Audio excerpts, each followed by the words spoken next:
அனைவருக்கும் இனிய வணக்கம் நேர்களே, நண்பர்களே, மக்களே. இன்றைய விவாத நேரம் நிகழ்ச்சிக்கு அனைவரும் அன்போடு வரவேற்கிறோம். இன்றைக்கு நாம் எடுத்திருக்கக்கூடிய தலைப்பு, தமிழகத்தில் சட்டம் ஒழுங்கு சீர்குலைந்து விட்டது. அதிமுக, பிஜேபி, பாமக கட்சிகள் குற்றச்சாட்டு. சட்டம் ஒழுங்கு கெடவில்லை, திமுக விளக்கம். தொடரும் குற்ற சம்பவங்களுக்கு காரணம் யார் என்கின்ற அடிப்படையில் இன்றைய விவாத நேர நிகழ்ச்சி பயணிக்க இருக்கிறது. நம்முடைய அழைப்பாளர்களை அறிமுகம் செய்து வைப்பதற்கு முன்பதாக ஒரு சில புள்ளி விவரங்கள். இன்றைக்கு காலையில் அதிமுகவுடைய பொதுச் செயலாளரும் எதிர்க்கட்சித் தலைவருமான திரு எடப்பாடி பழனிசாமி அவர்கள் ஒரு அறிக்கையை கொடுத்திருந்தார். அதில் தமிழக நகரமா அல்லது கொலை நகரமா, ஆசிரியர் குத்தி கொலை செய்யப்பட்டிருக்கிறார், வக்கீல் நடுரோட்டில் வெட்டி கொலை செய்யப்பட்டிருக்கிறார், அடுத்தடுத்த சம்பவங்கள் நடந்தேறி வருகிறது, காவல்துறை என்ன செய்து கொண்டிருக்கிறது என்கின்ற அடிப்படையில் தன்னுடைய கண்டன அறிக்கையை தமிழக அரசிற்கு முன்வைத்திருக்கிறார். அதில் குறிப்பாக சட்டம் ஒழுங்கு சீர்குலைந்து விட்டது என்று தொடர்ந்து அவர் சொல்லிக் கொண்டு வருகிறார். அதற்கு பதிலடி தரும் வகையில் திமுகவின் அமைப்புச் செயலாளர் மரியாதைக்குரிய திரு RS பாரதி அவர்கள் இன்றைக்கு பத்திரிகையாளரை சந்தித்தார். அப்பொழுது அதிமுகவின் மொத்த ஆட்சி காலத்தில் கிட்டத்தட்ட 1 லட்சம் கொலைக்கு மேல் நடந்திருக்கிறது. கடந்த 2018ஆம் ஆண்டு மற்றும் 1000த்திற்கும் மேற்பட்ட கொலைகள் ஒரே வருடத்தில் நடைபெற்றிருக்கிறது. காவல்துறை அதிகாரிகள் படுகொலை செய்யப்பட்டிருக்கிறார்கள். மணல் கடத்தலை தடுக்க போன VAO அதிகாரிகள் வெட்டி படுகொலை செய்யப்பட்டிருக்கிறார்கள். ஆசிரியர்கள் அவர்கள் ஆட்சி காலத்திலேயே பல்வேறு சம்பவங்களை குத்தி கொலை செய்யப்பட்டிருக்கிறார்கள், வெட்டி படுகொலை செய்யப்பட்டிருக்கிறார்கள் என்கின்ற அடிப்படையிலையும் சட்டம் ஒழுங்கு சீர்குலைந்தா அது எது அப்படின்னா, ஸ்டெர்லைட்டில் எதிர்த்து போராடிய 13 பேருடைய உயிர் வாங்கப்பட்டது, அந்த தூத்துக்குடி மாநகரமே ஸ்தம்பித்தது, அதுதான் சட்டம் ஒழுங்கை தவிர தனிப்பட்ட கொலை சம்பவங்களுக்கும் சட்டம் ஒழுங்குக்கும் இது எந்த விதமான சம்பந்தம் இல்லை என்கின்ற அடிப்படையில் தன்னுடைய கருத்துக்களை இன்றைக்கு முன்வைத்திருக்கிறார். அதை வைத்து பயணிக்கிறது நம்முடைய விவாத நிகழ்ச்சி. அழைப்பாளர்களை அறிமுகம் செய்யலாம். இணைய மொழியாக தன்னை இணைத்துக் கொள்கிறார் திராவிட முன்னேற்ற கழகத்தினுடைய சட்டத்துறை இணைச் செயலாளர் மரியாதைக்குரிய பெரியவர் ஐயா வைத்தியலிங்கம் அவரை வரவேற்கிறோம். மாலை வணக்கம் சார். வணக்கம். அடுத்தபடியாக அஇஅதிமுகவினுடைய முன்னாள் சட்டமன்ற உறுப்பினர் டாக்டர் சமரசம் பெரியவர் அவர்களை வரவேற்கிறோம். வணக்கம் ஐயா. வணக்கம். அடுத்தபடியாக அரங்கனில் நமதுரிமை காக்கும் கட்சியினுடைய நிறுவன தலைவர் திரு செங்கை பத்மநாபன் டாக்டர் அவர்கள். வணக்கம் சார். அடுத்தபடியாக விடுதலை சிறுத்தைகள் கட்சியினுடைய வழக்கறிஞர் பிரிவு மாநில துணை செயலாளர் திரு சீனிவாசராவ் அவர்களை வரவேற்கிறோம். வணக்கம் சார். அனைவருக்கும் பார்த்து கொண்டிருக்கிற அனைவருக்கும் மீண்டும் ஒரு முறை மாலை வணக்கம். திரு வைத்தியலிங்கம், உங்களிடமிருந்து இந்த நிகழ்ச்சியை நான் ஆரம்பிக்கிறேன். அதாவது தொடர்ந்து எடப்பாடி பழனிசாமி அவர்கள் நீங்கள் திமுக ஆட்சிக்கு வந்த 3 மாதத்திலேயே இந்த தேர்தல் வாக்குறுதியை கையில் எடுத்து சொல்லிக்கிட்டே இருந்தார். அதற்கு பிறகு 6 மாதம் கழித்து மீண்டும் சட்டம் ஒழுங்கு சரியில்லை, திமுக ஆட்சி வந்தாலே சட்டம் ஒழுங்கு மிகப்பெரிய ஒரு கேள்விக்குறியாக இருக்கிறது என்கிற அடிப்படையில் தொடர்ந்து கருத்துக்கள் முன்வைத்துக் கொண்டிருக்கிறார். ஆனால் தமிழக முதலமைச்சர் மரியாதைக்குரிய திரு MK ஸ்டாலின் அவர்கள் ஒவ்வொரு வருடமும் காவல்துறையினுடைய மாநாடுகளை நடத்தி அங்கே இருக்கக்கூடிய பல்வேறு விஷயங்களுக்கு, குறிப்பாக போதைப் பொருளாக இருக்கட்டும், அதுபோக கடத்தல் பொருளாக இருக்கட்டும், அடுத்து கொலை சம்பவங்களாக இருக்கட்டும், திருட்டு சம்பவங்களாக இருக்கட்டும், இதெல்லாம் இரும்பு கரம் கொண்டு அடக்க வேண்டும் என்ற அடிப்படையில் பல்வேறு உத்தரவுகளை பண்ணியிருக்கிறார். ஆனால் இப்போ நடைபெற்று இருக்கக்கூடிய தஞ்சாவூரில் ஆசிரியை குத்தி கொலை செய்யப்பட்டிருக்கிறார் மதன் என்கிறவர்னால. அதே போல் ஓசூரில் வழக்கறிஞர் அவர்கள் நடுரோட்டில் வெட்டி கொலை செய்யப்பட்டிருக்கிறார். இது தனித்தனி கொலைகளாக இருக்கிறது. ஆனால் இதற்கு சட்டம் ஒழுங்கு சரியில்லைன்னு சொல்றாரு. இது உங்களுக்கு ஏற்புடைய கருத்தா? திரு வைத்தியலிங்கம், உங்களுடைய முதல் பதிவு. அதாவது தளபதியுடைய ஆட்சி சிறப்பான முறையில் இயங்கி கொண்டு வருகிறது. 2026 உறுதிப்பட்டு விடும் என்ற நிலைதான் இருக்கிறது. அதனால இப்போ அரசியல் ரீதியாக திராவிட முன்னேற்ற கழகத்தினுடைய செயல்பாடுகளை விமர்சிக்க முடியாமல், அதற்கு தகுந்த முகாந்திரம் ஏதும் கிடைக்காமல், இயல்பாக நடக்கக்கூடிய குற்றங்களை வைத்து அதை அரசின் தவறாக ஒரு சித்தரித்து அரசியல் செய்ய முயற்சிக்கிறார் எடப்பாடி. அவ்வளவுதான். அது மக்களுக்கு நன்றாக தெரியும். எதனால எப்படி சொல்றார் அப்படிங்கிறது நன்றாக தெரியும். என்னுடைய RS பாரதி அவர்களுடைய காலையில புள்ளி விவரங்களை எல்லாம் கொடுத்ததை நீங்க எடுத்து சொன்னீங்க. ஒவ்வொரு ஆட்சி காலத்திலும் எத்தனை குற்றங்கள் நடந்திருக்கின்றன என்பதை எடுத்து பார்த்தால் அதிமுக ஆட்சி காலத்தில் தான் மிக அதிகமாக நடந்திருக்கின்றன. எப்பொழுதும் ஒரு அளவுகோல் என்னன்னா, தேசிய குற்ற ஆவண ஒன்று இருக்கு. அதுக்கு NCRB, அதுக்கு DCRB மாவட்ட அளவுல நடக்கிற குற்றங்களை எல்லாம் தொகுத்து தான் NCRBக்கு போய் வருடத்துல ஒரு அறிக்கை கொடுப்பாங்க. அதுல கொடுத்த அறிக்கையில பாத்தீங்கன்னா அதுல டாப்ல இருக்கிறது யாரு? UP தான். UP இருக்கு, அஸ்ஸாம் இருக்கு, ஜார்க்கண்ட் இருக்கு. இது மாதிரி வட மாநிலங்கள்ல தான் அதிகமாக இருக்கிறத தவிர தமிழ்நாடு இல்லை. அதனால இப்ப எப்படி நமக்கு எதை எடுத்துக்கணும்னா, தனிப்பட்ட முறையில நடக்கிற சம்பவங்களுக்கு அரசு எப்படி பொறுப்பாகன்னு எனக்கு தெரியல. இப்போ ஒரு வழக்கறிஞர் இல்லைங்கய்யா, இந்த குறுக்கிட என்னன்னா தனிப்பட்ட சம்பவங்களாக இருக்கட்டும், இப்போ தற்கொலைகளை நம்ம தடுக்க முடியாது, அதுக்கடுத்து விபத்துகளை தடுக்க முடியாது, இயற்கை மரணங்களை தடுக்க முடியாது. ஆனா செயற்கையா ஒரு நடு ரோட்ல வெட்டி படுகொலை செய்யும் பொழுது அந்த காவல்துறையினுடைய காவல்துறையினுடைய அந்த செயல்பாடு தான் கேள்விக்குறி ஆகுறதுன்னு சொல்லி இபிஎஸ். இப்ப எனக்கு என்ன புரியலன்னா, வழக்கறிஞரை வந்து கண்ணனை வந்து வெட்டிட்டு அவர் குமாஸ்தா, குமாஸ்தோட ஒய்ஃபும் வக்கீல், அதை கொட்டிக்கிட்டு அவரே போய் கோர்ட்ல அப்பவே சரண் அடைஞ்சிடறாரு. இது வந்து எப்படி இதுல காவல்துறை என்ன செய்ய முடியும்? அரசுதான் எப்படி இதுல தலையிட முடியும், எடுத்து நிற்க முடியும்? அதே போல பேயாவூரில் நடந்த காதல் விவகாரத்திலையும் அந்த பையன் வந்து போய் வழக்கமா போயிட்டு இருக்கிறதுதான், வழக்கமா வந்துருக்காங்க, போய் பேசிக்கிட்டு இருக்காங்க, பேசிட்டு இருக்கும் போது குத்திட்டான். இது வந்து ஒரு ஸ்பெக்டர் மூமெண்ட்ல லவ் அஃபேர்ஸ்லயும் சொத்து பிரச்சனைகளையும் இது மாதிரியான விரோதங்கள் அடிப்படையில் நடக்க, தனிப்பட்ட விரோதங்கள் அடிப்படையில் நடக்கிற குற்றங்களுக்கு ஒரு அரசு எப்படித்தான் பொறுப்பேற்க முடியும் என்பதை பற்றி யாரேனும் விளக்கினது நல்லது. கண்டிப்பா கண்டிப்பா நீங்க சொல்ற இப்போ அந்த முன்வைக்கிற இரண்டு கொலைகளும் ஒன்று நடுரோட்டில் நடந்தது, ஒன்று பள்ளிக்கூடத்தில் நடந்தது. ஆனா சமீபத்துல கிண்டியில டாக்டர் ஒருவர் குத்தப்பட்டார். அது அரசு மருத்துவமனை, அங்கு வந்து காவல்துறை அதிகாரிகள் இருக்கிறார்கள், கெடுபிடிகள் இருக்கிறது.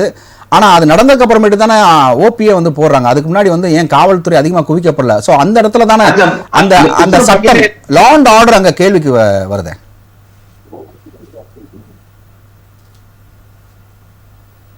விமர்சிக்கல, அவனே தான் சாதாரணமா கொஞ்சம் குற்றத்தை நிகழ்ச்சி விட்டு அதுக்கு தண்டனையை எதிர்கொள்வதற்கு தயாராகத்தான் நான் வந்து சம்பவத்தை நிகழ்ச்சி இருக்கிறான்.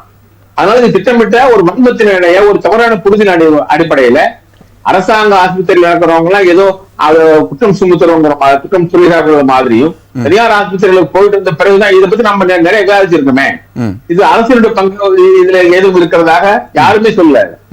அது உடனே எடுத்துக்கவும் அது செஞ்சாச்சு. அதனால அரசினுடைய கட்டுப்பாட்டில் ஏதேனும் நிகழ்ந்தால் நீங்க குற்றம் சுமத்தலாமே தவிர, மணிப்பூர்ல நடக்குது, 2 ஆண்டுகளாக வன்முறை நடக்குது. அரசன் அதாவது அரசு தொடர்புடைய செயல்பாட்டினால் அதிருப்தி அடைந்த மக்கள் அங்கு வன்முறை நிகழ்த்தி கொண்டிருக்கிறார்கள். ஆனால் எந்த நடவடிக்கையும் இல்ல. யூபியில புல்டோசர் வச்சு எல்லாம் சட்டத்துக்கு புறம்பாக இடித்தார்கள். உச்ச நீதிமன்றம் தலையில குத்தி வச்ச பிறகுதான் 3 ஆண்டுகளாக நிகழ்ந்து கொண்டிருக்கிற ஒரு சட்ட மீறல் இப்போ வந்து ஒரு முடிவுக்கு வந்திருக்கிறது.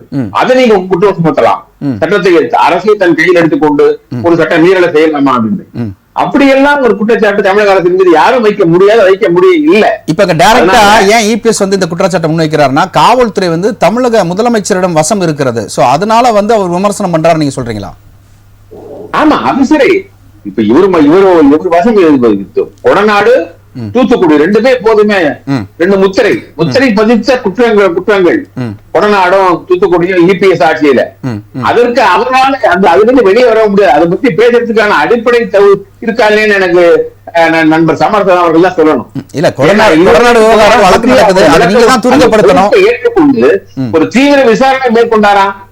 மேற்கொண்டு இன்னைக்குமாவது அவர்கள் சொல்ல தயாராக இருக்கிறாங்களா? அந்த உண்மை வெளிக்கொணர வேண்டும் என்பது அவர்கள் காட்டிய அக்கறை என்ன?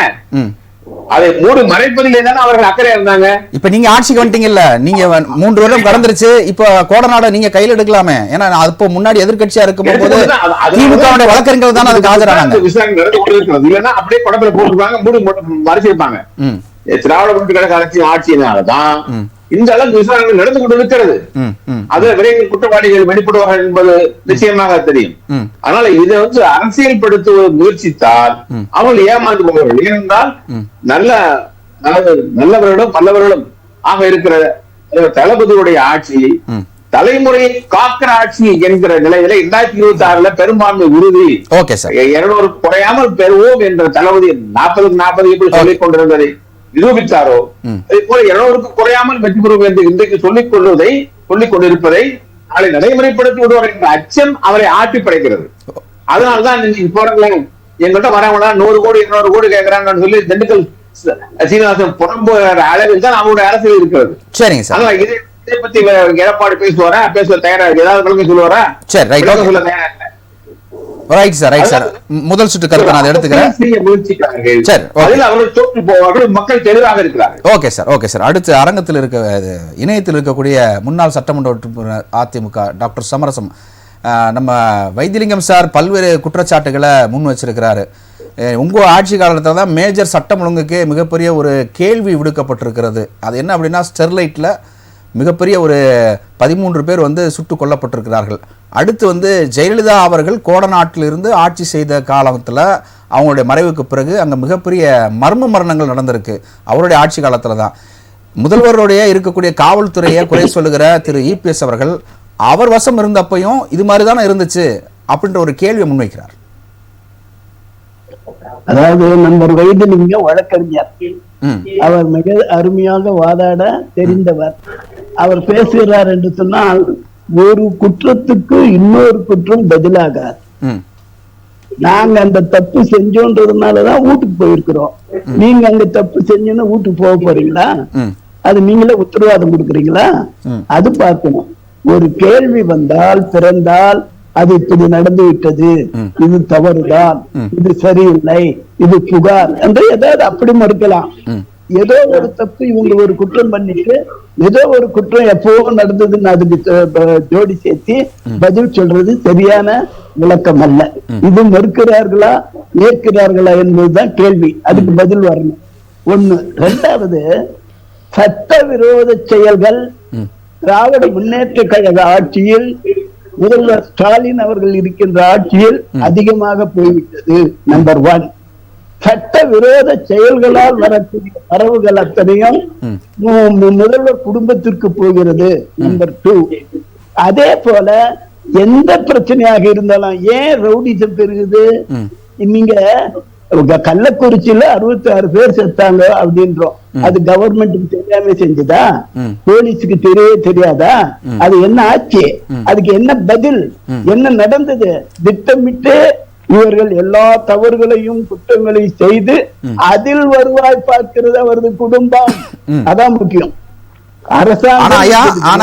அதுல ஒரு சின்ன திருத்தம். அதுல அரெஸ்ட் பண்ணப்பட்டிருக்கிறவங்க பிஜேபி சார்ந்த ஆட்கள், அதிமுகவை சார்ந்த ஆட்கள், பாமகவை சார்ந்த ஆட்கள். அதை நீங்க கவனத்துல கொள்ளணும். நீங்க நான் குற்றம் நான் தவறு செஞ்சேன்னா என்ன கைது செய்யிட்டு அது பிரச்சனையே இல்லை. நான் அதுக்குள்ளவே போகல. யாராக இருந்தாலும் தவறு ஒரு கள்ளக்குறிச்சியில் நடக்கிறது போலீஸுக்கு தெரியாம நடந்துச்சா? ஒரு காய்ச்சறதுல யாரு இருந்தாலும் என்ன இருந்தாலும் குடிச்சவன கண்டுபிடிச்சாங்களா இல்ல காய்ச்சவன கண்டுபிடிச்சாங்களா? காய்ச்சறது யார்? அங்கே நடக்கக்கூடிய விவரம் என்ன? இப்ப கள்ளுக்கடை சாராய கடையை நாம் மதுவிலக்கு ரத்து செய்து விட்டோமா? இருக்கிறதா? எதுக்காக ரத்து செஞ்சோம்? அப்புறம் ஏன் விஷக்காய்ச்சல் விஷச்சாராயம் வருது? இது உணர வேண்டாமா? இதுக்கு பதில் கிடைக்காவிட்டால் என்ன நடக்கும்? அரசியல் அது நன்றாக யோசித்து பதில் சொல்ல. நடக்கிறது சட்டவிரோத செயல்களின் லாபம் எல்லாம் முதலமைச்சருடைய வீட்டுக்கு போகிறது. அதுக்கு ஒரு குரூப் இருக்குது. கள்ளல் ஆட்சி சீட்டு உலக அறிஞ்சு தான் விற்கிறாங்க. நீங்க வந்து அது சரிங்கயா. ஆனா வந்து ஓபிஎஸ் அவர்களும் சரி, டிடிவி தினகரனும் சரி என்ன சொல்றாருன்னா, திமுகவோடு ரகசிய கூட்டணி வைத்திருக்கிறார் இபிஎஸ் அவர்கள், அதனாலதான் கோடநாடு வழக்கை வந்து ரொம்ப தள்ளி போட்டுட்டே போறாங்க அப்படின்னு ஒரு குற்றச்சாட்டை முன்வைக்கிறார். அது அவரு ஏங்க அவர் கெட்டு போனவங்க வெளியே போனவங்களுக்கு எதுனா ஒண்ணு பேசுவாங்க, நீக்கப்பட்டவங்க எதுனா பேசுவாங்க. அதெல்லாம் வைத்தறிச்சல்ல பேசுறதுக்கெல்லாம் பதில் சொல்லிட்டு இருக்க முடியாது. அவங்க ஏதாவது பேசிட்டு இருக்க வேண்டியதுதான். அதுக்கு பதிலே கிடையாது. அப்படி இருந்தா அதுக்கு அவங்க உண்டான தஸ்தாவேஜுகளை கொடுக்கணும். இந்த அடிப்படையில இந்த அளவு இருக்குதுன்னு இப்படி எல்லாம் 10ஆம் வகுப்பு பேசுறது வந்து வைத்தறிச்சது, பொறாம. அதுதானே தவிர வேற ஒண்ணும் இல்ல. அப்ப திமுக பி டீமா செயல்படல இபிஎஸ் அவர்கள் நீங்க சொல்றீங்க. அது ஏங்க எப்படிங்க செயல்பட முடியும்? நேர் எதிரி. அது தீய சக்தின்னு புரட்சி தலைவர் சொன்னாரு. தீய சக்தி ஒழிக்கிறதா எங்கள் முதல் வேலை. அவங்களோட எப்படி கை கோத்துக்க முடியும்? ஐயாவுக்கு தெரியும், நீண்ட நெடிய அனுபவம் உங்களுக்கு. நீங்க எம்ஜிஆருடைய நீண்ட கால நண்பர், சட்டமன்ற உறுப்பினர். ராமாவரம் தோட்டத்துக்கு போறதுக்கு முன்னாடி கோபாலபுரத்துக்கு போயிட்டு வந்துட்டீங்களா அப்படின்னு கேட்கக்கூடிய ஒரு சூழல் எம்ஜிஆர் இருக்கும் போது விழுந்தது. அப்போ ஒரு நல்ல ஒரு அண்டர்ஸ்டாண்டிங் இருந்தது. அது உங்களால மறுக்க முடியுமா? நீங்க எம்ஜிஆரும் கலைஞரும் என்பது வேறு. அவங்க எந்த விஷயமானாலும் பொது விஷயத்தை கூட ஒருத்தர் பேசிக்குவாங்க, என்ன ஏதுன்னு சொல்லுவாங்க. அவங்க 2 பேரும் அதுக்கு முன்னே அவங்க குழந்தை பருவத்திலிருந்து நண்பர்களா இருந்தவங்க. இவர் கதைவாசனை எழுதுவார், அவர் நடிப்பார், அது எத்தனையோ இருக்கும். அது வேற விஷயம். அவங்களோட இவங்க ஒப்பிட முடியாது. தங்கத்தோடு தகர டப்பாவை ஒப்பிட முடியாது, அல்லது யார் எதற்கு ஒப்பிட வேண்டும் என்று வர வேண்டும். ஒவ்வொரு அப்ப எம்ஜிஆர் தங்க டப்பான்றீங்க, அப்ப தகர டப்பா யாரு? அதிமுக இல்லைங்க. நீங்க ஒரு விஷயங்க, தரம் எவ்வளவு குறையுதோ அந்த அளவுக்கு இது மாதிரி எல்லாம் வருது. சரிங்க, கூடாது. நல்லா இருக்கிறவங்க இங்க இருக்கிற ஏங்க, ஒரு கெட்டு போறாருன்னா 16 வயசுலும் கெட்டு போலாம், 60 வயசுலும் கெட்டு போலாம். 60 வயசுலும் கெட்டு போனவங்க தான் டிடிவியும் ஓபிஎஸ். ஓகே ஓகே, நம்ம அப்படியே இணைப்பில் இருங்க, நம்ம தொடர்ந்து பேசணும். அடுத்த அரங்கத்தில் இருக்கக்கூடிய விடுதலை சிறுத்தைகள் கட்சியினுடைய வழக்கறிஞர் பிரிவு மாநில துணை செயலாளர் திரு சீனிவாசராவ். நீங்கள் ஒரு வழக்கறிஞர். கடந்த அதாவது 2011 டு 2020 அந்த கடந்த 10 வருடங்களில் நடைபெற்ற கொலை சம்பவங்கள், கொள்ளை சம்பவங்கள், ரேப், பொள்ளாச்சி பாலியல் வன்கொடுமை வந்து இன்னும் வரைக்கும் கேஸ் போயிட்டு தான் இருக்குது. அதில் வந்து அதிமுகனுடைய மிக உயரிய பதவியில் இருக்கக்கூடிய மகன் முதற்கொண்டு அந்த பேச்சு அடிபட்டுச்சு. அதனால தான் அந்த வழக்கே நீர்த்து போயிடுச்சு, ஆக்ஷன் எடுக்காமல் இருக்காங்கன்னு சொல்லி திமுக மேலே ஒரு குற்றச்சாட்டு இருக்குது. அடுத்து கோடநாடு கொலை வழக்கு அவங்க ஆட்சி காலத்தில் ரொம்ப விஸ்வரூபமாக எடுத்துச்சு. திமுக வழக்கறிஞர்கள் அவங்க பிணையெல்லாம் வாங்கினாங்க. ஆனால் இப்போது அதனுடைய வேகமும் குறைந்திருக்கு. அதுக்கு காரணம் இபிஎஸ் அவர்கள் மறைமுக கூட்டணி அமைச்சிருக்கிறாருன்னு ஓபிஎஸ் டிடிவி தினகரன் சொல்கிறாங்க. இது வந்து நான் உங்களுக்கு ஒரு ஊமையாக சொல்கிறேன். இப்போ என்னுடைய கேள்வி என்ன அப்படின்னா, தனிப்பட்ட காரணங்களுக்காக நடக்கக்கூடிய கொலைகளை எல்லாம் சட்டம் ஒழுங்கோடு ஒப்பிடலாமா? ஒரு வழக்கறிஞர் அவங்களுடைய கருத்து. இல்லை, பொதுவாக பார்த்தீங்கன்னா அவர் எதிர்கட்சி தலைவர். எதிர்கட்சி தலைவர் என்பவர் எதிர்கட்சி தலைவர் மாதிரி செயல்படணும் அப்படிங்கிறதுக்காக அரசியலுக்காக அதை வந்து அறிக்கை விட்டுருக்கிறார். அவியல் பண்ணல அப்படின்றீங்க? இல்லை, அவர் அறிக்கை விட்டு, ஏன்னா அரசை குறை சொன்னாதான் அடுத்த முறை அவர் வருவதற்கான அந்த வாய்ப்பு ஏற்படும் அப்படிங்கிறது அது பொதுவாக ஒரு பொதுவான செய்தி. ஆனால் பொத்தாம்பதியாக சொல்லக்கூடாது. இந்த அரசு வந்து ஒரு பெரிய அளவில் ஒரு பெரிய கலவரங்கள் ஏற்படுகிறது, சட்ட ஒழுங்கு பிரச்சனைங்கிறது வந்து ஒரு கம்யூனிட்டி கிளாஸ். ஒரு பெரிய கள்ளக்குறிச்சியில் ஸ்ரீமதி வந்து மாடியிலேருந்து தவறி விழுந்துட்டாங்கன்னு சொன்னாங்க. ஆனால் வந்து கொலை செய்யப்பட்டு தான் தூக்கி போட்டாங்க அப்படின்னாங்க. அப்போ அங்கே கலவரம் அது வந்து இல்லை, நீங்கள் சொல்றது வந்து அது நீதிமன்றம் தானே சொல்லணும். நீதிமன்றம் சொல்றது மாதிரி நாமளே முடிவு பண்ண முடியாதுல்ல. ஒரு நீதிமன்றத்தில் வழக்கு இருக்கும்போது நாம ஒரு விஷயத்தை அசம்ஷனை வச்சு தான் அங்கே மிகப்பெரிய போராட்டம் நடந்தது. எப்படி அது எமோஷனலா நடந்தது, அது சட்டம் ஒழுங்கு சீர்கேடு. அது வந்து ஒரு ஆத்திரத்தில் ஒரு எமோஷனலா நடக்கிற ஒரு விஷயம். ஆனா நாம என்ன சொல்றோம்னா, இப்போ நீங்க சொல்றீங்க ஆசிரியர் படுகொலை, வழக்கறிஞர் வந்து தொடர்ச்சியா வழக்கறிஞர் சட்டம் கொண்டு வரணும்னு சொல்லி இப்போ எங்க வக்கீல் சங்க தலைவர் அவர் கூட முதல்வரை சந்திக்கிறதுக்கு அனுமதி கேட்டிருக்காங்க. வழக்கறிஞர் பாதுகாப்பு சட்டம் கொண்டு வருவதா அரசும் ஓரளவு அந்த விஷயத்துல முன்னெடுத்து கொண்டு போயிட்டு இருக்காங்க. ஆனா அங்கொன்றும் இங்கொன்றும் நடக்கின்ற தனிப்பட்ட காரணங்களை வைத்து பொதுவாக இந்த ஆட்சியை வந்து குறை சொல்வதை தவிர்க்கணும். இல்ல, காவல்துறை கண்டும் காணாத போல இருக்கு அப்படின்னு இல்ல, நீங்க காவல்துறை கண்டு காணாத போல இருக்குன்னா இப்ப நீங்க அதுக்கு முன்னாடி இப்ப சென்னை மாநகரத்தை பொறுத்தளவு மாநகர ஆணையர் அருண் அவர்கள் பொறுப்பேற்ற பிறகு எங்கேயாவது சம்பவங்கள் நடந்திருக்கா? எங்கேயாவது பெரிய அளவுல சம்பவம் நடந்திருக்குதா? சம்பவம் நடக்கல, என்கவுண்டர் தான் நடந்திருக்கு. என்கவுண்டர் அதாவது வந்துங்க, அது வந்து அரசு அந்த காவல்துறை முடிவு பண்ணி என்ன செய்யணும்னு சொல்லி அவங்க பண்றது, அதுக்குள்ள நாம போகக்கூடாது. ஏதாவது பெரிய அளவுல வந்து சம்பவங்கள் ஏதாவது நடந்திருந்தால் நீங்க வந்து சொல்லலாம். இப்ப காவல்துறை என்கவுண்டர் பண்ணா அது வந்து என்கவுண்டர் பண்றது களை எடுக்கிறது. ஆனா வந்து ஒரு தவறான வந்து தன் மனைவியோடு உறவு வைத்திருக்கிற ஒருத்தரை வந்து அவருக்கு தண்டனை கொடுக்க வெட்டி படுகொலை செய்யறது என்பது அது வந்து ஒரு கொலை. இல்ல, அது பொது வெளியில வந்து அவர் வந்து செய்யறாருல்ல, அதாவது வந்து அவர் சட்ட ரீதியா அணுகிருக்கலாம் செய்யப்படுகிறது சார். அவரு வந்து அந்த குமாஸ்தா வந்து சட்ட ரீதியா அணுகிருக்கலாம். அல்ல வந்து கணவன் மனைவிக்குள்ள இருக்கிற முரண்பாடை வந்து மன வாழ்க்கையில வந்து குடும்ப நல நீதிமன்றத்தை நாடி ஒருத்தருக்கு ஒருத்தர் போயிருக்கலாம். அது அப்படி போயிருந்திருக்கலாம். எடுத்தோடனே வெட்டலையே, அது வந்து அது மிகப்பெரிய ஒரு போராட்டத்தின் உச்சத்துல தான் அந்த கிளைமாக்ஸ் தான் நடந்திருக்கும். அது என்ன நடந்ததுன்னு தெரியல. ஏன்னா அதுக்குள்ள நான் நடந்த சம்பவத்தை வச்சுதான் இப்ப இன்னைக்கு நாங்க கூட வந்து உயர்நீதிமன்றத்தில் போராட்டம் நடத்திட்டு தான் வந்திருக்கோம். ஏன்னா இந்த உரிமை வந்து பாதுகாக்கப்பட வேண்டும்ங்கிறதுல எல்லாருடைய மாறுபட்ட கருத்து. அது எங்களுக்கும் அந்த கருத்து, அதுல எந்த மாறுபட்ட கருத்தும் கிடையாது. வழக்கறிஞர் உரிமையா இருந்தாலும் சரி, ஆசிரியர் உரிமையா இருந்தாலும் சரி, யாருடைய தனிமனித உரிமைகள் பாதுகாக்கப்படணும்னு சொல்லிதான் அரசியலமைப்பு சட்டமே சொல்லப்பட்டிருக்கிறது, ஆர்டிகல் 21. ஆனா நாம என்ன சொல்றோம்னா, இதை தாண்டி அரசை வந்து குறை சொல்வதற்கு எதையாவது பொதுவான ஒரு சட்ட ஒழுங்கு பிரச்சனை மிகப்பெரிய ஒரு மணிப்பூர்ல நடக்குது, துணை ராணுவமே இறங்குது, 5000 பேர் குவிக்கப்பட்டிருக்கிறாங்க. 5000த்திற்கு அதிகமானவர்கள் குவிக்கப்பட்டிருக்காங்க. நீங்க அதுபோல நடந்திருக்கிறதா? மணிப்பூரையும் தமிழ்நாட்டையும் ஒப்பிட்டு பாருங்க, எது சட்ட ஒழுங்கு சரியில்லைன்னு சொல்லி. அப்படித்தான் நீங்க வந்து ஒப்பீட்டு அளவில் ஊடகவியலாளர்கள் முடிவு பண்ணுமே தவிர, இது ஊடகமே ஒரு பெரிய அளவில் அந்த அரசு மீது ஒரு திணிப்பை ஏற்படுத்துறாங்க. ஏன்னா ஒரு கருத்தை, ஒரு மாற்று கருத்தை எடுத்துட்டு போயிட்டு அடுத்த அவரை எதிர்கட்சி தலைவர் ஆட்சியை கொண்டு வரணுன்ற மாதிரி ஒரு இந்த வார்த்தை வேற, இந்த வார்த்தையை, அதாவது சட்டம் ஒழுங்கு என்கின்ற வார்த்தை வேற ஒரு டைமென்ஷன்ல சொல்றேன். அது லா அண்ட் ஆர்டர் அப்படின்னு சொல்றதை விட கிரைம் தான் நடந்திருக்குங்க. இந்த கிரைமை வந்து எப்படி லா அண்ட் ஆர்டரோட கம்பேர் பண்றாங்கன்றதான் என்னுடைய கேள்வியா இருக்கு. இப்ப நாங்களும் அதை தான் கேட்கிறோம். இப்ப மணிப்பூர்ல நடக்கிறது துணை ராணுவம் போகுது, அது வந்து லா அண்ட் ஆர்டர் பிரச்சனை. ஆமா, அது வந்து என்னன்னா ஒரு இடஒதுக்கீடு பிரச்சனை.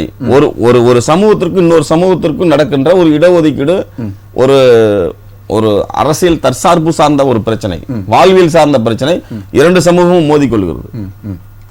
அங்க வந்து ஒண்ணுமே பண்ண முடியல, கட்டுக்கடங்க முடியல, தீ வைப்பு, பல்வேறு சம்பவங்கள். அது வந்து லா அண்ட் ஆர்டர். அது வந்து வெட்டி படுகொலை செய்வது, குத்துவது என்பது கிரைம். இங்க நடக்கிறது இது மாதிரி வந்து பல லாண்ட் ஆர்டர்ஸ் பெரிய அளவில் ஒரு பெரிய மாஃபா நடக்குதா அப்படின்னா இங்க எங்கே நடந்திருக்குதா? இல்லை. இப்ப நடந்திருக்கிறது அதாவது என்னன்னா, இந்த வழக்கறிஞர் இப்ப தாக்கப்பட்டதா இருந்தாலும் சரி, இங்க இவங்க பண்ணிருக்கிறது, இதெல்லாம் இது அரசுடைய கவனத்துக்கு கொண்டு போயிருக்காங்க. இதுக்கு உரிய நடவடிக்கை எடுக்கிறதுக்கு அடுத்த கட்ட வேலைகளை செய்வதற்கு இங்க இருக்கிற அரசு அதிகாரிகளை முடுக்கி விட்டுருக்காங்க, அரசு கேந்திரங்களை முடுக்கி விட்டுருக்காங்க. இங்க வழக்கறிஞராக இருக்கிறனால நான் திருப்பி கேட்கிறேன், கொலை செய்வது என்பது சட்டம் ஒழுங்கு பிரிவில் வருமா இல்லை கிரைம்ல வருமா? சட்ட ஒழுங்கு தான் சார் வருது. நாம வந்து அதை சார் ஒருத்தருக்கு தனி மனித தாக்குதல் இருக்குது, மாஃபா பொது சமூக பிரச்சனையா இருக்குது.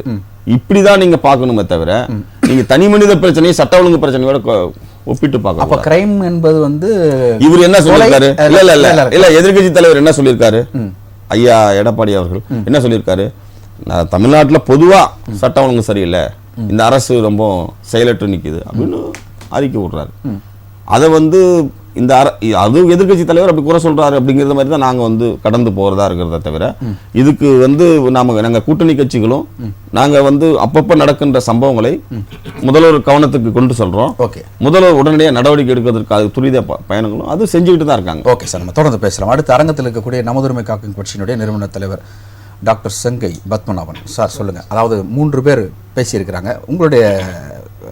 உங்களுக்கு வைக்கக்கூடிய ஒரு கேள்வி என்ன அப்படின்னா, தமிழகத்தில் திமுக ஆட்சி வந்தாலே ரவுடிசம் பெறுகிறோம், சட்டம் ஒழுங்கை சீர்கட்டுறோம் அப்படின்னு அதிமுகவின் தாரக மந்திரம். அதை வந்து நீங்கள் அதிமுக வாக்கு வங்கியாக தான் அதை வந்து பயன்படுத்துது. இப்போது முதல்வர் ஸ்டாலின் வந்த பிறகு அடுத்தடுத்து உடனடி ரியாக்ஷன் எடுக்கப்படுகிறது அப்படின்றது கண்கூடா ஊடகத்தினுடைய வெளிச்சத்திற்கும் நாளிதழுடைய வெளிச்சத்திற்கும் வருது. அந்த அடிப்படையில் அவர் ஒவ்வொரு முறையும் காவல்துறை மாநாட்டில் அவர் சொல்லக்கூடிய ஒரு விஷயங்கள்லாம் இப்போ நேரலையில் லைவாக வந்திருக்கு. நம்ம அதை யாரும் வந்து மறைக்க முடியாது. ஆனால் தொடர்ந்து அந்த ஒரு இமேஜை அந்த திமுக மீது அந்த ஸ்டிக்கரை ஒட்டிக்கிட்டே வர்றீங்களே, ஏன் சட்டம் ஒழுங்கு சரியில்லை, திமுக வந்தால் ரவுடிசம் பெறுகிறோம்னா ஒரு ஸ்டிக்கர் ஒட்டிகிட்டே வரீங்களே, என்ன காரணம்? அதை வந்து மீண்டும் ஒரு வாக்கு வங்கிக்கு 2026 வாக்கு வங்கிக்கு பயன்படுத்த போறீங்களா? இல்லாத ஒரு பொருளுக்கு ஸ்டிக்கர் ஒட்ட முடியாது, இருக்கிற பொருளுக்கு தான் ஸ்டிக்கர் ஒட்ட முடியும். 4 பேர்கள் 3 பேரும் சில கேள்விகளை வச்சிருக்காங்க. எனக்கு கொஞ்சம் நேரம் தரணும். முதல்ல விசிகா நண்பர் இளங்கோ ராவ் அவர்கள், ஸ்ரீனிவாச ராவ் அவர்கள் ஒரு வழக்கறிஞர், இங்க வந்து திமுக வக்காலத்து வாங்குறாரு, ஏன்னு தெரியல. குறைஞ்சபட்சம் தன்னுடைய துறையில ஒருத்தர் பாதிக்கப்பட்டிருக்காங்க, அந்த உணர்வாவது இந்த ஒரு நாளாவது இருந்திருக்கணும். அது இல்லாததற்கு அதுக்கு தான் போராட்டம் பண்ணிட்டு வந்து, போராட்டம் பண்றது வேற, இங்க வந்து பொது வழியில சப்ப கட்டுறது வேற. அப்ப அந்த போராட்டத்துக்கு அர்த்தமே இல்லையே. முடிச்சிடுறேன், நீங்க விவாதம் பண்ணும்போது பண்ணிடலாம். நீங்க பேசும்போது நான் ஒரு வார்த்தையும் பேசல. இல்ல ஒரு எனக்கு என்னுடைய நேரத்தில் வாங்கிட்டு நீங்க சொல்லுங்க, நம்ம பேசலாம். கண்டிப்பா பேசலாம். 4 பேருக்கு 3 பேரும் கேள்விப்பட்டிருக்கேன்.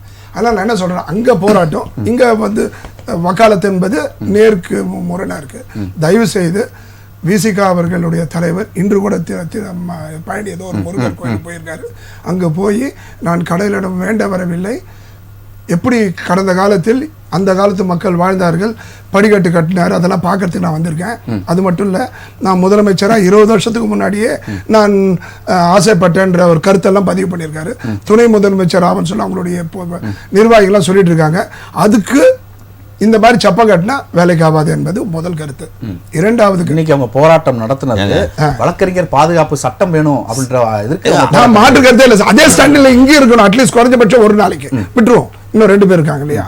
அதே மாதிரி அண்ணன் மூத்த அண்ணன் சொன்னார், வைத்தியலிங்க அண்ணன் சொன்னாரு, தன்னுடைய ஆட்சி வந்து சிறப்பா இருக்கு, அதுக்கு எங்களுடைய ஆட்சியே ஆதாரம்னு சொல்லி மீண்டும் 2026 மிகப்பெரிய ஆட்சி எண்ணிக்கையில நாங்க ஆட்சி அமைக்க போறோம்னு சொல்றாரு. அது மிகப்பெரிய பகல் கனவு. எந்த விதத்துல இவ்வளவு பெரிய தைரியம் பாருங்க. மின்சார உயர்வு, சொத்து வரி, விலைவாசி, எங்க பார்த்தாலும் கொலைகள், தலைவர்களுக்கு பாதுகாப்பு இல்ல, அட்வொகேட்டுக்கு பாதுகாப்பு இல்ல, மருத்துவருக்கு எந்த துறையில் அதெல்லாம் விடுங்க, பாதுகாப்பு தர வேண்டிய காவலர்களுக்கே பாதுகாப்பு இல்ல. டிஎஸ்பியை போட்டு அடிச்சது, பெண் டிஎஸ்பியை தாக்குறாங்க, போலீஸ்காரன் அடிக்கிறாங்க, ஏடிஎஸ்பியோ டிஎஸ்பியோ.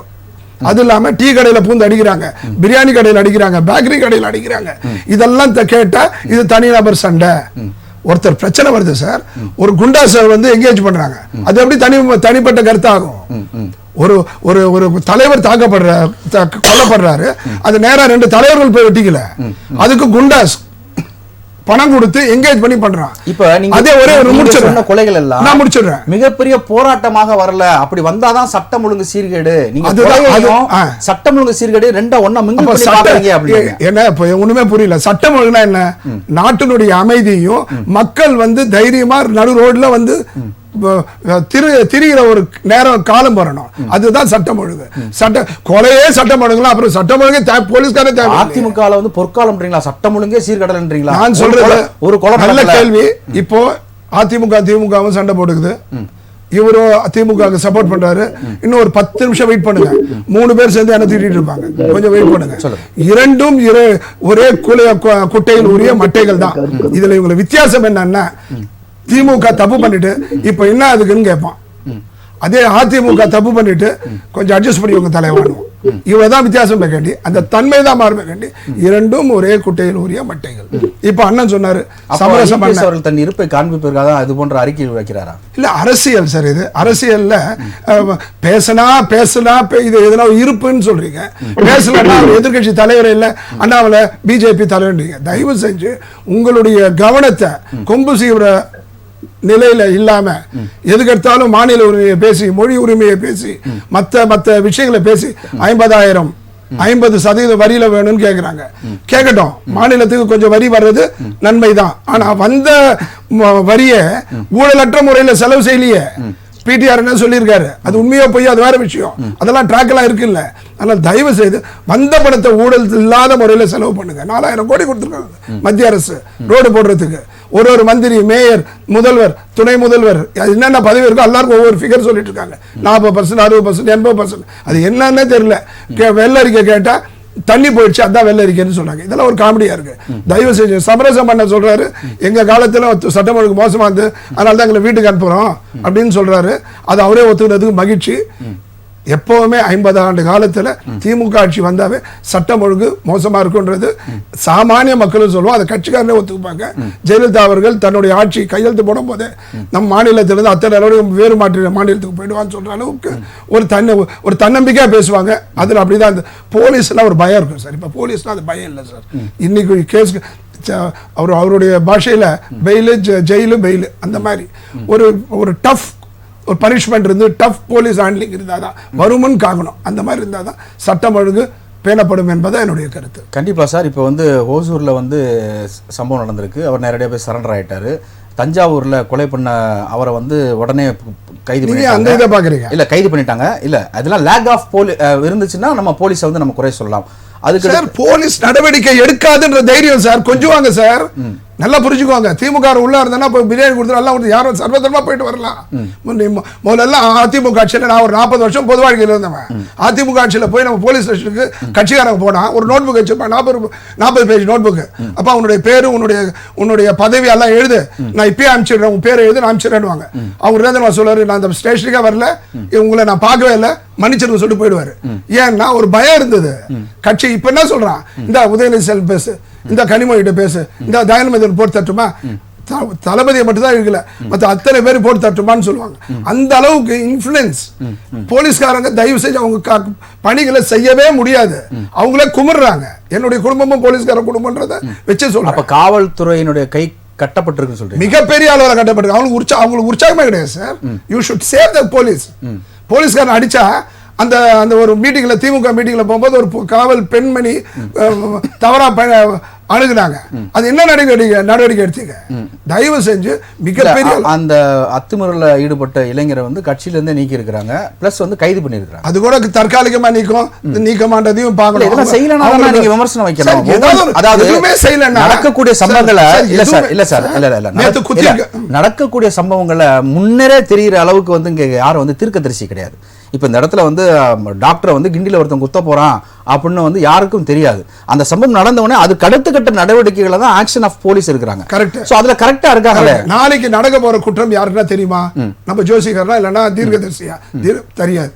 ஆனா அந்த தவறு நடக்காம இருக்கணும்னா அவர்கள் மிகப்பெரிய அளவில் தண்டிக்கப்படுவார்கள், அவர்கள் மிகப்பெரிய அளவில் சந்திக்க நேரிடும் துன்பங்களை அப்படின்ற அந்த எச்சரிக்கை இருந்துச்சுன்னா, அந்த பயம் இருந்ததுன்னா செய்ய மாட்டாங்க. சரி, நம்ம தொடர்ந்து பேசுறோம். திரு வைத்திலிங்கம் சார், இப்ப நம்ம பேசின திரு செங்கை பத்மநாபன் அவர்கள் காவல்துறையினுடைய கைகள் கட்டப்பட்டிருக்கிறது, சுதந்திரமா செயல்படல அப்படின்ற ஒரு குற்றச்சாட்டை முன்வைக்கிறார்.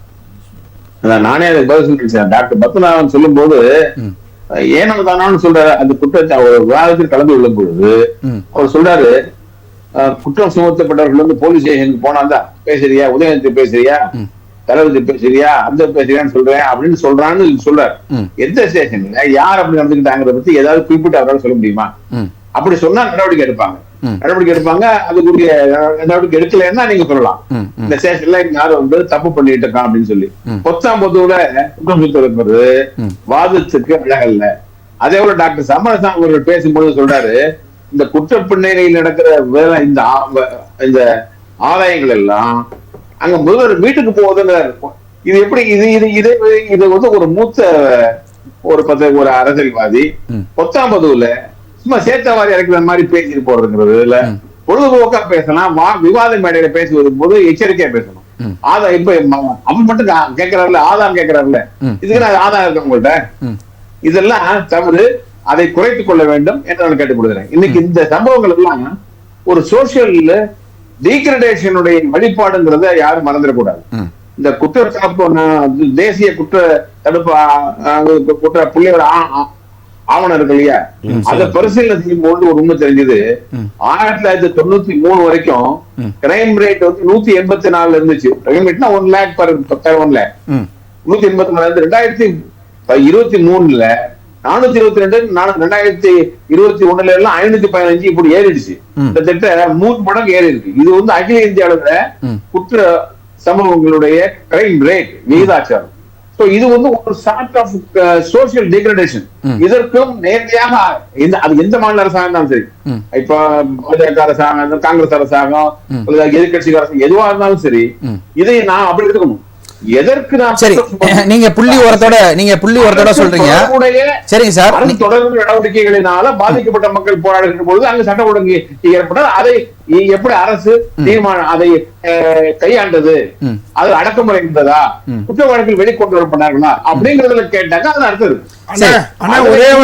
ஒரே ஒரு இது குற்றம் நிறைய நடக்கும் போது ஒரு ஆட்சியாளரா ஒரு கிரெடிபிலிட்டியோட நீங்க பேசுறதை விட்டுட்டு அந்த அகில இந்திய ரீதியில் சொல்றது, யூபியை சொல்றது, யூபியில் வந்து 24 கோடி மக்கள், தமிழ்நாட்டினுடைய 3 மடங்கு ஜனத்தொகையை கொண்ட ஒரு மாநிலத்தில் உங்க வசதிக்கு உங்களுடைய அரசனுடைய பேரை வந்து உங்களுடைய கட்சியினுடைய பேரை கலங்கப்படுத்தாம பார்த்துக்கிறதுக்கு அப்படியே ஒரு போற போக்கில் சொல்றீங்க.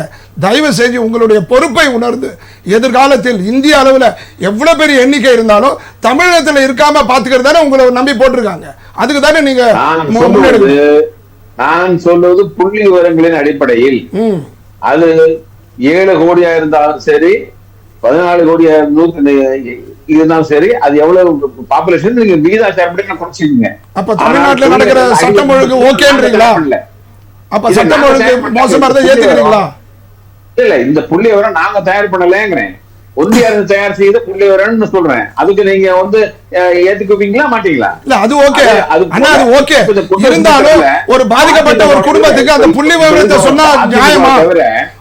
ஒரு கொலை சம்பவம் நடக்குது, லா அண்ட் ஆர்டர் கெடுது, அந்த இடத்துல போய் புள்ளி விவரத்துல நாங்க சிறப்புன்னு சொல்லலாமா? சார், கொலையை யாரும் நியாயப்படுத்தல சார். அதான் சொல்றேன், இல்ல நியாயப்படுத்தலாம். இல்ல அவர் என்ன சொல்றாரு, நாடு முழுக்க நடக்கிற குற்றங்களுடைய விகிதத்தை சொல்றாரு. பிரச்சனைகளுக்கும் அரசுக்கும் என்ன தொடர்புங்கிறதான கேள்வி. சரிங்க சார், இப்ப நான் இப்ப ஒரு முக்கியமான ஒரு கேள்வி சார். இல்ல தனிப்பட்ட முறையில ஒரு வழக்கறிஞர் வந்து விரோதத்தினால செய்யறதுக்கும் சரி ஒரு ஆசிரியர் என்று காதல் பிரச்சனையில எல்லா கொலைக்கும் ஒரு காரணம் இருக்கும், கொலைக்கும் ஒரு காரணம் இருக்கும். அதை நம்ம ஜஸ்டிஃபை பண்ண முடியுமா? இதுல அரசு என்ன செய்ய முடியும்னு நீங்க சொல்லுங்க பாப்போம். தயவு செஞ்சு காவலர்களுடைய செயல்பாட்டுல நீங்க தலையிடாம இருங்க, இந்த மாதிரி சப்போர்ட் பண்ணாதீங்க. தயவு செஞ்சு இதை நிறுத்துங்க. குற்றம் சுமத்து குற்றவாளி என்ன பிரச்சனை, உங்களுக்கு என்ன பிரச்சனைனா எது நடந்தாலும் ஒரே ஒரு கருத்து, நீங்க உங்களுக்கு எந்த பிரச்சனை வந்தாலும் மத்திய அரசு கொம்பு செய்விட்டு 20க்கு 200க்கு 200 200க்கு 34 எடுக்கலான்ற ஒரு தைரியத்துல நீங்க போறீங்க. ஆனா விஜய் வந்துட்டாரு, தயவு செய்து நீங்க புரிஞ்சுக்கோங்க. அரசாங்கத்தினுடைய பங்கு என்னன்னா, இப்ப எங்களுடைய ஆட்சியில பயம் இருக்கிறதுனாலதான் கொலை வழக்குல சம்பந்தப்பட்ட சம்பவ செஞ்சு கூட்டாளிகள் எல்லாம் ஐயோ எங்களை வந்து புடிச்சதா நாங்க சரண்டர் ஆயிடணும், நாங்க இது மாதிரி குற்றம் சரண்டர் ஆகும்.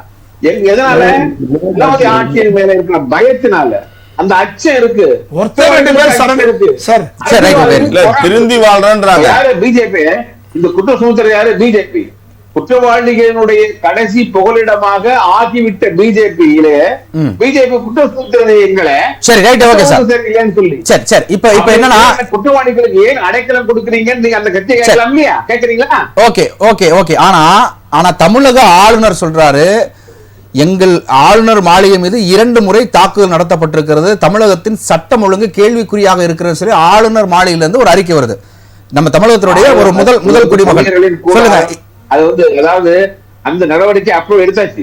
அரசாங்கம் அந்த குற்றவாளி மீது அவன் வந்து பழைய சார்ஜ் ஷீட்டர் குற்றவாளி அது நடவடிக்கை எடுத்து முடிஞ்சு போச்சு. அதுக்கு நேரடியாக தாக்குதலே கிடையாது. அவன் டிவில பந்தில இறங்கும் போது டாடா காமிச்சு வரான் சார், இப்படி டாடா காமிச்சுட்டே இறங்கினார் அந்த தம்பி. அந்த சட்டம் அந்த பெட்ரோல் இல்லன்னா பெட்ரோல் பாம்பு வீசினவர் காவல்துறையில இருந்து கைது பண்ணி அந்த வாகனத்திலிருந்து இறங்கும் போது கையை காட்டிட்டு வராரு, நம்ம ஒரு அரசியல் தலைவர் போல. அதுதான் நீங்க கொடுக்கிற பயமா? யாரு அதாவது அப்படி கிடையாது. எந்த அரசு ஏன் அப்படி ஊழல் குற்றச்சாட்டுல போனவங்க கூட தான் சட்டம் ஒழுங்கையும் ஒப்பிடாதீங்க சார். ஊழல் வேற சட்டம் ஒழுங்கு வாங்கிக்கலாம். தமிழ்நாட்டுல ஊழல் குற்றச்சாட்டுல வந்து ஜெயிலுக்கு போயிட்டு வந்த ஜெயலலிதா கூட கையை காமிச்சு வந்தாங்க. அப்ப நீங்க வர இருக்கலையா? அது வேறு இது வேறு, இன்னும் குழப்பாதீங்க. நீங்க இப்ப அதாவது அரசாங்கம் ஏதாவது ஒரு குறை சொல்லணும், அதுல பொருள் இருக்கணும், பேசணும். கேட்கிறவங்க ஆகா இதுல நியாயம் இருக்குன்னு கேட்கணும். ஆனா இப்படி போய் சொல்றாரு அப்படின்னு நினைக்கிற மாதிரி நீங்க பேசுறதா தவிர்த்து உலகமே பார்த்ததுன்னா அதுதான் அவர் கேட்கிறார். ஜெயலலிதா அவர்களும் வரும்போது கை காட்டிட்டு தான் வந்தாங்க. கொலையும் ஒரு ஜெயில இருந்து வர்றாங்கல்ல, ஜெயில இருந்து வர்றதை விடுங்க. கஸ்தூரி கூட அவங்க வரும்போது கை காமிச்சிட்டு வந்தாங்க. என்ன சொல்றாங்கன்னா, என் மேல தவறான வழக்கு போட்டாங்க, தேவையில்லாத என்ன கைது பண்ணிட்டாங்க, அந்த கைது முறையும் தவறு அப்படின்னு பேசுறதுனால சொல்றாங்க. சரி, நம்ம தொடர்ந்து பேசலாம். அப்படியே இருங்க சார். திரு டாக்டர் சமரசம், இப்போ வந்து ஐயா வைத்திலிங்கம் வைத்த கருத்துக்களுக்கு உங்களுடைய பதில் எதிர்பார்க்கிறேன். நீங்க நண்பர் பத்மநாபன் பேசும்போது நான் சொன்னது குறிப்பிட்ட நாங்க ஏதோ இது பண்ணதுனாலதான் வீட்டுக்கு போயிட்டோம், நீங்களும் அப்படி பண்ணிட்டு வீட்டுக்கு போறீங்களான்னு சொன்னேன். அதுக்கு அவர் சொன்னாரு, ஊழல் செஞ்சுதான் போகணும்னு இல்ல, ஏதோ ஒரு பலவீனம், தோல்விக்கு ஒரு காரணம் இருக்குல்ல, தோல்விக்கு எதுவும் காரணம் இல்லாம இருக்குமா? ஊழல் ஒண்ணுதான் காரணமா? எத்தனை பலவீனம் எந்தெந்த வகையில் இருக்குதுன்னு சொல்றது தெரியணும். நான் 75 ஆண்டு காலம் அரசியல் இருக்கிறவன். அண்ணா அவங்களுக்கு இருந்து 52 எலெக்ஷன்ல ஜீவாவோடு சேர்ந்து எலெக்ஷன் ஒர்க் பண்ணுவேன். அப்ப இருந்து தயவு செய்து அதை வந்து ஒரு சில விஷயத்த தொடரக்கூடாது, பெருந்தன்மையா எடுத்துக்கணும்.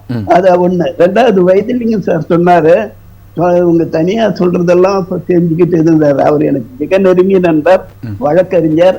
அவர் சொல்றது சில எச்சரிக்கையா வேற ஒண்ணு சொன்னார். நான் கேட்கிறேன், திண்டுக்கல் இடைத்தேர்தல், அந்த தேர்தலை யாக்கோப் ரெட்டியார் வெட்டது யாரு? ஜெயில இருந்து வந்த ஆயுள் கைதி. நானு காமராசன் முள்ளவி அந்த 3 பேர் கண்ணேதல பாக்குறோம், கத்துறோம், அவங்க வெட்டிட்டு போறாங்க. அதெல்லாம் திட்டமிட்டு செஞ்சது இல்லையா? ரவுடிங்களை வச்சு நீங்க எலெக்ஷன் எடுத்தலையா?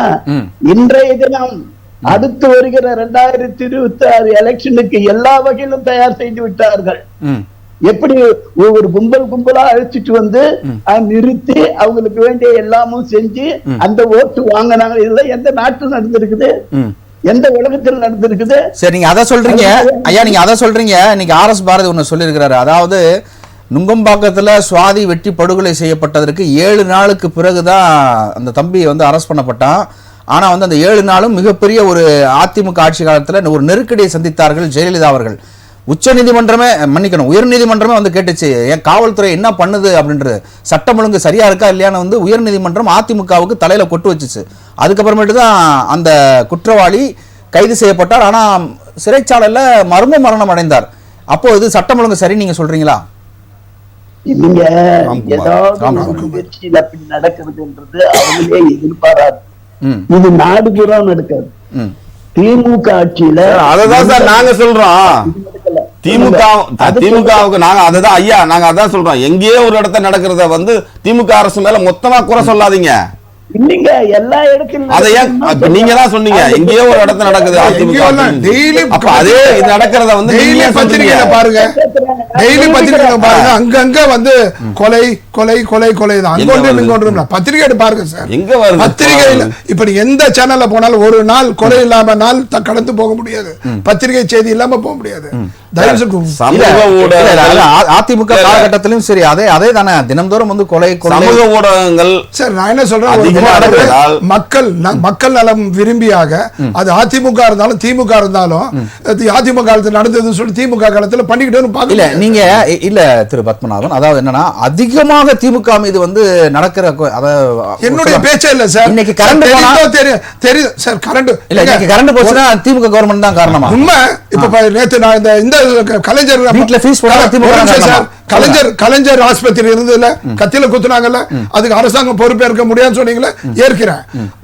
மறுநாள் 3 மணி நேரம் சார் கரண்ட் இல்ல, எங்க வீட்டுல கரண்ட் இல்ல, உங்க வீட்டுல கரண்ட் இல்ல, சேனல்ல கரண்ட் இல்லன்னா பரவாயில்ல, மருத்துவமனையில 3 மணி நேரம் கரண்ட் இல்லன்னா யாருங்க பொறுப்பு? அதுக்கு ஒரு காரணம், அது ஃபியூஸ் போச்சு, எரிஞ்சு போச்சு, அவன் லீவ் போட்டான். டிரான்ஸ்ஃபார்மர் அடிச்சுச்சுன்னா அதுக்கு டிஎம்கே தான் காரணமா? சார் தயவு செஞ்சு நீங்க ஒரு ஆஸ்பத்திரியில 3 மணி நேரம் கரண்ட் இல்லன்னா எவ்வளவு பெரிய ஆபத்து, அது சீரியஸ் தெரியாம பேசுறீங்க. இல்ல சார், அப்படி பார்த்தா யாருக்கு எதுக்குமே பொறுப்பெடுக்க முடியாது. இல்ல சார், அப்ப மோடி மட்டும் பொறுப்பேற்க சொல்றீங்கல்ல? குக்கீஸ்க்கும் மேத்திஸ்க்கும் மணிப்பூர்ல 50-40 ஆண்டு கால பிரச்சனை, அது காங்கிரஸ் காலத்துல ஏற்படுத்திய பிரச்சனை. அதை வந்து இப்ப மாட்டுறீங்களே இந்த பிஜேபி வெயிட் அண்ட் வாட்ச். மகாராஷ்டிரால கருத்து கணிப்பு போட்டாச்சு. அனுப்புற அளவுக்கு நீங்க வந்து சட்ட ஒழுங்கு அது இப்ப இல்லங்க 40 வருஷமா நடக்கிறது. சட்ட ஒழுங்கு சீர்கட்டு இப்ப 40 வருஷமா துணை ராணுவம் போனதா? 40 வருஷமா அந்த பிரச்சனை இருக்கு சார். காங்கிரஸ் ஆட்சியில இருந்து இருக்கு சார். துணை ராணுவம் காங்கிரஸ்ல இருந்து இருக்கு சார். அனுப்புறீங்க சார், துணை ராணுவம் போச்சு சார். காங்கிரஸ் ஆட்சியில பெண்களை வந்து நிர்வாணப்படுத்தி ரொம்ப அது என்ன மாதிரி செஞ்சாங்கன்னு தெரியல, அவ்வளவு கொடூரமா நடந்ததால தான் இவ்வளவு பெரிய கலவரம் நடந்தது. காரணமே இவங்களுக்கு தக்காளி சட்டி, அவங்களுக்கு ரத்தம், அந்த மாதிரி பேசக்கூடாது. கலவரத்துக்கு யார் காரணம்? மகாராஷ்டிரால முன்னணியில இருக்காங்க. மகாராஷ்டிரால ஆளுகின்ற மாநிலங்கள் எல்லாமே இதே. ஜார்க்கண்ட்ல மகாராஷ்டிரா முன்னணி. தயவு செஞ்சு எதிர்காலத்தில் அவங்க தான் ஆட்சி பண்ண போறாங்க. அவங்க கிட்ட இருந்து நம்ம நிதி வரணும்னா, அவங்க கிட்ட இருந்து சில சிறப்பு சலுகைகளை பெறணும்னா நீங்க மக்கள் தலையில மண்ணை போடுற அளவுக்கு கொம்பு செய்வாதீங்க. தயவு செஞ்சு மாநில சுயாட்சிக்கு நீங்க மத்திய அரசு மாநில சுயாட்சி அந்த பித்தலாட்ட அரசியல் விடுங்க சார். ஒரு நான் என்ன சொல்றேன்னா, இந்த உலகம் உடனே அழிய போறது மத்திய அரசு. ஏங்க நீங்க வந்து அதிமுகவோட கூட்டணி வைக்கலையா? புதுசா பேசுறீங்க.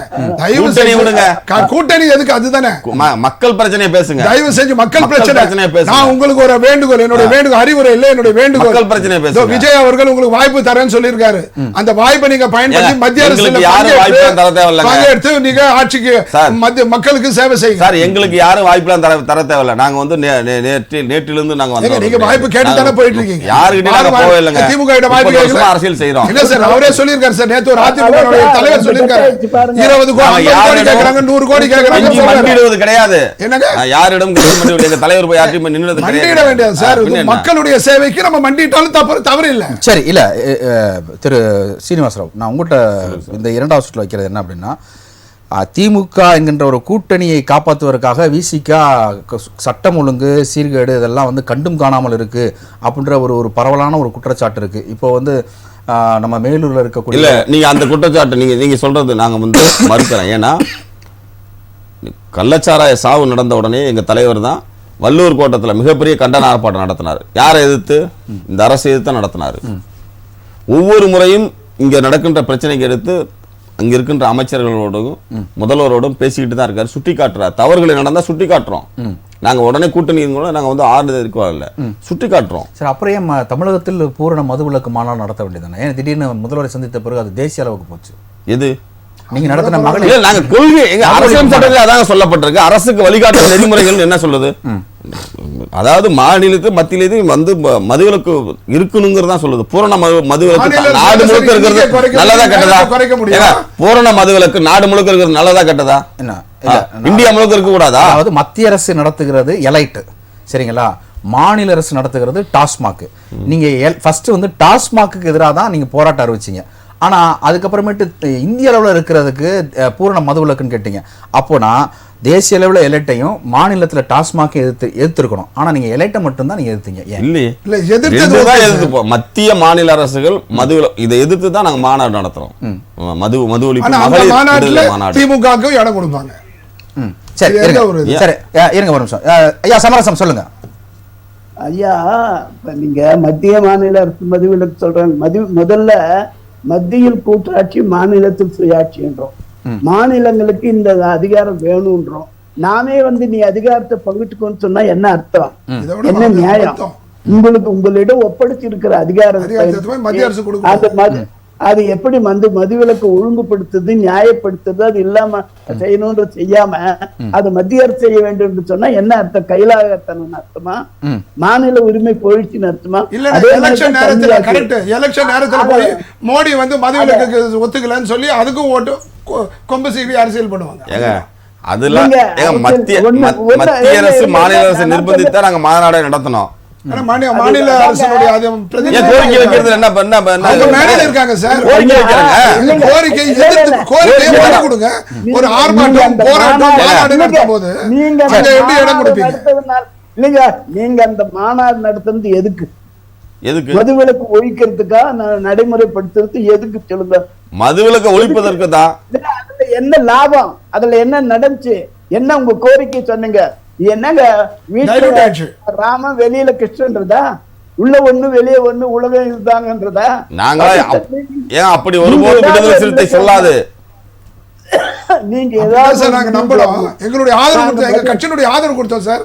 அவர் அறிவிச்ச மறுநாள் பத்திரிகையில அறிக்கை கொடுத்தோம், ஆதரவு அறிக்கை கொடுத்தோம். ஆனா 2 நாள் கழிச்சு இந்த கட்சியும் மேடைக்கு ஏறுன உடனே எங்க ஆதரவை வாபஸ் வாங்கிட்டோம். இதுக்கு கண்ணு ஒரு ஒரு ரைட், ஓகே, ஒரு கண்ட்ரோல். சரி, சரிங்க சார். சார் இப்ப எதுக்கு இந்த ஒரு நிமிஷம் சமரசம் சார். இல்ல இந்த மது ஒழிப்பு எதுக்கு நான் உள்ள கொண்டு வந்தேன்னா, மக்களுக்கு சொல்வது என்ன? சரி ஐயா, மக்களுக்கு சொன்னது என்ன? ஐயா ஒரு நிமிஷம், கொள்கை என்ன? ஐயா ஒரு நிமிஷம், ஐயா ஒரு நிமிஷம். அதாவது இருங்க, அதாவது நான் அந்த கேள்வி எதுக்கு வச்சேன் அப்படின்னா, இந்த மது போதையினாலதான் தனிப்பட்ட கொலைகள் நடக்கிறது. இப்போ நான் அததான் நான் கேட்டேன். இப்போ தமிழகத்துல தேவை இந்த மது போதை ஒழிப்பா அல்லது சட்டம் ஒழுங்க சரி பண்ணணுமா? உங்களுடைய நிறைவான கருத்து ஐயா சமரசம். மது ஒழிஞ்ச தானாவே சட்ட ஒழுங்கு சரியாயிடும். மது விலக்கு எந்தெந்த அளவுக்கு குறைக்கணுமோ படிப்படியாவது குறைச்சி தீரணும். குறைக்காம போனால் சட்ட ஒழுங்கு இன்னும் மேலும் மேலும் கெட்டுதான் போகும். இப்ப இருக்கிறத விட அதிக அளவுல இது ஆகும். இதுக்கு நமக்கு எல்லாம் தெரிஞ்ச அனுபவம் தானுங்க, ஒரு அனுபவம் தானே. எல்லா இடத்தையும் எப்படி எந்த வகையில அவர் வைத்திலிங்கம் சார் பேசும்போது சொன்னாரு, 19 ரூபா சொல்ற வீட்டுக்கு போதுன்னு சொல்றாரு. நான் கேக்குறேன், லாட்டரி சீட் நடத்துற எங்க இருக்குது? அந்த பணம் எங்க போகுது? வர்ற பணம் அரசாங்க பணமா? அரசாங்கம் அங்கீகரிக்குதா? இப்ப ஜாஃபர் சாதிக்கினுடைய கஞ்சா இது போகுது, அதுக்கு நாள் வரக்கூடிய பணம் எங்க போச்சு? அது அரசாங்கத்துக்கு போச்சா? அது அரசாங்க பணமா? யூனிட் வச்சிருக்கீங்க சார். ஐயா சேலத்துல 2 கண்டெய்னர் லாரி ஐயா அது எங்க போச்சு? இல்ல 2016ல எந்த பிரச்சனைக்கும் 570 கோடி ரூபாய் பிடிச்சாங்க. ஒரு முடிவு கட்டணும். இருங்க, 2016ல கோயம்புத்தூர்ல சரியில்லை. சரி ஐயா, நிறைவான கருத்து. ஆகவே இந்த தனிப்பட்ட முறையில நீங்க மணல் ஓட்டுறதும் சரி, கல் ஓட்டுறதும் சரி, லாட்டரி சீட்டு விற்கிறதும் சரி, அல்லது வேற இந்த கஞ்சா விற்கிறதும் சரி, சாராயுதங்களும் சரி, இது அத்தனையும் வேறு வகையில் பல்வேறு வகையில் அரசாங்கத்திற்கு பணம் வராமல் வேறு இடத்துக்கு போகிறது, அது பத்திரமாக அது வளர்கிறது, அதை வைத்து அரசியல் செய்கிறார்கள், தேர்தல் நடத்துகிறார்கள் என்பது குற்றச்சாட்டு. சரி, அந்த அடிப்படையில் இருப்பதனால் அதனை மாற்றிக்கொள்ள தவறினால் 2026 தக்க பதிலடி கொடுக்கும். சரி திரு சீனிவாசன், உங்களுடைய நிறைவான கருத்து. சார், ஐயா சொன்னாங்க, பல்வேறு குற்றச்சாட்டு சொன்னாங்க. இப்போ நான் சொல்கிறேன், 2016 570 கோடி ரூபாய் கண்டெய்னர் பிடிச்சாங்க. அதுக்கு வந்து அந்த பணம் யாருடைய பணம், சிபிஐ வழக்கும் போட்டு இப்போ ஆளுகின்ற அரசு அவங்க வழக்கு போட்டாங்க. வழக்குக்கு அதாவது ஹைகோர்ட்டு உத்தரவு போட்டாங்க. ஆனால் இது வரைக்கும் எந்த ஒரு முன்னெடுப்பும் நடத்தவே இல்லை, செய்யவே இல்லை. நிறைவான கருத்து செய்யவே இல்லை. ஆனால் பொதுவாக ஆளுகின்ற அரசு மீது குற்றச்சாட்டு வைப்பதை இங்க இருக்கின்ற எதிர்கட்சி தலைவர் தவிர்க்க வேண்டும். ஒரு பெரிய சட்ட ஒழுங்கு பிரச்சனை, பெரிய மாஃபா நடக்குதுன்னு சொன்னா அவர் சொல்லுவதில் நியாயம் இருக்கிறது, அதுக்கு எந்த மாறுபட்ட கருத்தும் கிடையாது. அதே போல அரசு வழக்கறிஞர் பாதுகாப்பு சட்டத்தை உடனடியாக நிறைவேற்ற வேண்டும். வருகின்ற கூட்டத்தொடரிலே கொண்டு வந்து வழக்கறிஞர் பாதுகாப்பு சட்டத்தை கொண்டு வரணும் தான் நாங்க விடுதலை சிறுத்தையும் கோரிக்கை வச்சிருக்கோம். எங்க வழக்கறிஞர் அணி சார்பில் நான் எங்க வக்கீல் சங்க தலைவர்களும் சந்திச்சு அடுத்தடுத்த கட்டத்துக்கு கொண்டு போறாங்க. அப்படிங்கிறது தான் எங்களுடைய. நன்றி. திரு பத்மநாபன், உங்களுடைய நிறைவான கருத்து. ஒரு வழக்கறிஞராக அவங்கள காப்பாற்றணும்னு ஒரு சட்டம் கேட்குறாங்க, நியாயம்தான். இது ஆக மொத்தத்தில் ஒட்டுமொத்த மக்களும் பாதுகாக்கப்படுவதற்கு போதை, நீங்கள் சொன்னது 100% உண்மை. போதையின் அடிப்படையில் தான் அத்தனை குறைகளும் ஏற்படுது. அதை அவங்க கண்டுக்கிற மாதிரி தெரியல. போதையை ஒழிச்சிட்டாவே சட்டம் ஒழுங்கு மிகப்பெரிய அளவில் குறையும். நம்ம சதவீதத்தில் நம்ம முன்னோடியாக நிற்போம். ஒரே ஒரு விஷயம் சார், அதிமுக திமுக இரண்டும் ஒரு குட்டை உரிய மட்டைகள் சொல்லிட்டேன். விசிகாக்கு இது வரைக்கும் வாய்ப்பு இல்லை. 3 மாசத்துக்கு முன்னாடி, இன்னைக்கு வெற்றி கழகம் வந்தாச்சு, வாய்ப்பு அணுகுண்டு போட்டாச்சு. ஆட்சியில் அது அவங்க கட்சி. ஒரு நிமிஷம் சார், வேண்டுகோள் தான், என்னுடைய வேண்டுகோள் தானே சார், நல்லதான மக்கள். அவரே சொல்லிட்டாரு, பொறுத்திருந்து பாருங்கன்னு சொல்லிட்டு விசிக தலைவர் பொது வழியில நீங்க சொல்லிட்டீங்க. நன்றி நன்றி நன்றி. திரு வைத்திலிங்கம் சார், உங்களுடைய கருத்தும் நிகழ்ச்சியுடைய நிறைவான கருத்து. அதாவது எல்லாம் கடைசியில திராவிட முன்னேற்ற கூட்டணியை பலவீனப்படுத்துறது தான் அவங்க அக்கறை செலுத்துறாங்க.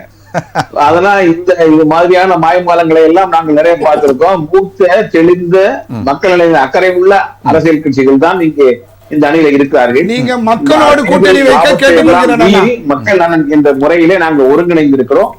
இது வெற்றி கூட்டணி, இது தொடர்கிறது. வெற்றி கூட்டணி வேண்டாம், மக்களோட வைத்து மக்கள் மனதை வென்று வெல்லுகின்ற ஆட்சியாக அமையணும். சொல்லுங்க உங்க கருத்தை சொல்லுங்க. அதான் இந்த குற்றச்சாட்டுகள் எல்லாம் அரசியல் அடிப்படையானது. ஏன்னா பாஜக, பாமக, அதிமுக இது தானே சொல்றாங்க. அரசியல் கூட்டணியில அவர்கள் வந்து குற்றச்சாட்டு ஈடுபட. ஓகே சார், நன்றி சார், நன்றி நன்றி நன்றி. நிகழ்ச்சியிலிருந்து கருத்துக்களை முன்வைத்த 4 அழைப்பாளருக்கும் ராசிதிகள் நன்றிகளையும் வாழ்த்துக்களையும் வணக்கங்களையும் தெரிவித்துக் கொள்கிறது. நேர்களே, இத்துடன் நம்முடைய விவாத நேரம் நிகழ்ச்சி நிறைவு பெறுகிறது. குறிப்பாக தமிழகத்தில் சட்டம் ஒழுங்கு சீர்குலைகிறது, போதைப் பொருட்களின் நடமாட்டம் அதிகமாக இருக்கிறது என்ற குற்றச்சாட்டு வந்தாலும் திமுக தரப்பில் அது ஆளும் கட்சிக்கு எதிர்க்கட்சிகள் வைக்கக்கூடிய ஒரு விமர்சனமாகத்தான் பார்க்க முடியும் என்கின்ற அடிப்படையில் சொல்லுகிறார்கள். அதே நேரத்தில் திமுக எதிர்க்கட்சியாக இருக்கும்போது நாங்கள் அரசியல் செய்யலாம், அவியலா செய்வோம் என்ற அடிப்படையில் அன்றைய எதிர்க்கட்சித் தலைவர் மரியாதைக்குரிய திரு மு.க. ஸ்டாலின் அவர்கள் சொன்னார்கள். அதையே மீண்டும் அவர்கள் இபிஎஸ் அவர்களும் சொல்லியிருப்பது ஒரு மிகவும் கவனத்திற்குரிய ஒரு விஷயமாக இருக்கட்டும். எனிவே, அது குறிப்பாக வந்து தமிழகத்தில் கொலை கொள்ளைகள் தடுக்கப்பட வேண்டும், அரசு இன்னும் இரும்பு கரம் கொண்டு அடக்க வேண்டும், காவல்துறை நம்முடைய தமிழக முதல்வசம் இருக்கிறது, எனவே அவர் இன்னும் அதிக அளவில் தன்னுடைய சாட்டையை சுழட்டுவார் என்கின்ற அடிப்படையில் நிகழ்ச்சியை நிறைவு செய்கிறோம். மீண்டும் சந்திக்கலாம். நன்றி, வணக்கம் நண்பர்களே, மக்களே.